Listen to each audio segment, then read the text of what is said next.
প্রতিটা বাচ্চার জন্য মায়ের চিন্তা শেষ নেই।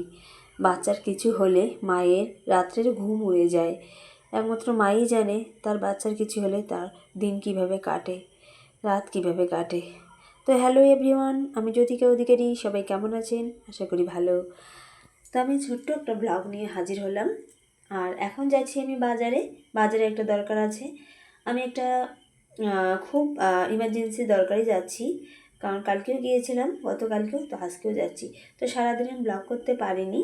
তো এটা হচ্ছে বিকেলের ব্লগ করা। তো ভাবলাম কয়েকদিন থেকে মানে ঠিকঠাকভাবে ভিডিও আপলোড করতে পারছি না, কারণ মেয়েটা এত দুষ্টু হয়েছে, তার মধ্যেও মেয়েটার প্রচুর শরীর খারাপ। তো যাই হোক, বাজার থেকে ফিরে আসছি। দেখুন হাতে এটা কি, একটা মোবাইলে বাস করে সেই দেখতে পাচ্ছেন। হ্যাঁ, এটা হচ্ছে আমার শ্বশুরের জন্য একটা মোবাইল কিনে নিয়েছি। তো মোবাইলটা নষ্ট হয়ে গেছে, তো তাই দোকানে দিয়ে এসেছি ঠিক করার জন্য। তো সেটাকেই নিয়ে এলাম, কারণ আমাদের দুজনে দুটো মোবাইল, আমার হাজব্যান্ড একটা নিয়ে বেরোয়, আমি একটা নিয়ে বেরোই। তো শ্বশুর মশাইয়ের তো খুব অসুবিধা হয়, যেহেতু আমরা যখন বাইরে যাই বা আমার ছেলে যখন টিউশনে যায় খুব টেনশন করে। তাই এই ছোট্ট মোবাইলটা কিনে দিয়েছি, যাতে উনি একটু অসুবিধায় পড়লে বা টেনশন করলে আমাদেরকে ফোন করতে পারে। তো মোবাইলটা কালক্রমে মানে আমার মেয়ে ছুঁড়ে ফেলেছিল, তো তাই একটু ভেঙে গেছে। তো সেটাকেই ঠিক করার জন্য বাজারে গিয়েছি। আর আজকে হেঁটে হেঁটে যাচ্ছি, মানে গিয়েছিলাম। তো ফেরার পথেও হেঁটে হেঁটে আসছি, একা গিয়েছি। তো পাশেই জায়ের বাড়ি, তো সেখানেই ঢুকলাম। দেখে ওরা গল্প করছে, আর আমার পাশের বাড়ি যা আমার মোবাইলটাকে দেখছে। তারপরে বাড়িতে এলাম, বাড়িতে এসে এই যে মেয়েকে নিয়ে ঘুরছি, কারণ মেয়ে বায়না শুরু করে দিয়েছে পাশের বাড়িতে ঘুরতে যাবে সন্ধ্যার সময়।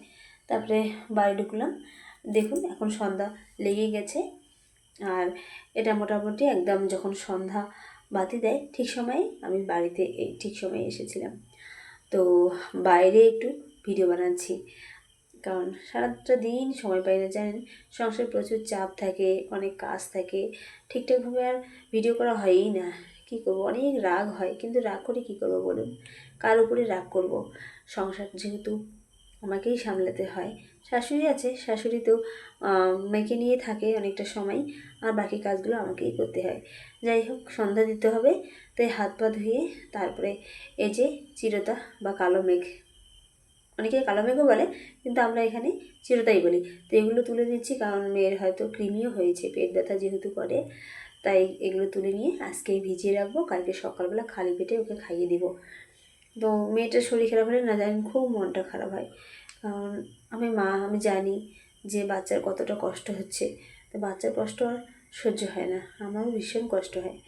তাই আর দেখুন এই জামা কাপড় কীভাবে ফেলে রেখে ঝুড়ে ফেলে বাজারে গিয়েছি, যেহেতু সময় ছিল না, সন্ধ্যার আগেই বাড়ি ফিরতে হবে, কারণ সন্ধ্যা দিতে হবে, তাই না? তো তাই খুব তাড়াতাড়ি করে সেগুলো আর পরিষ্কার না করেই চলে গিয়েছিলাম। তো এসেই দেখুন বাড়িতে কত কাজ জমে পড়ে রয়েছে, জামা কাপড় তুলতে হবে, সব কিছু সব পরিষ্কার করতে হবে। তারপরে দেখুন এই পাতাগুলোকে এখন ধুয়ে ঠুয়ে আমি একটা কাপড়ের মধ্যে জল নিয়ে ভিজিয়ে রাখছি। এগুলো আমি কালকে সকাল সকাল মেয়েকে খাওয়াবো। এদিকে ভাগ্নি এসেছে, ভাগ্নি মেয়েকে সামলাচ্ছে। তো সবাই ভালো থাকবেন।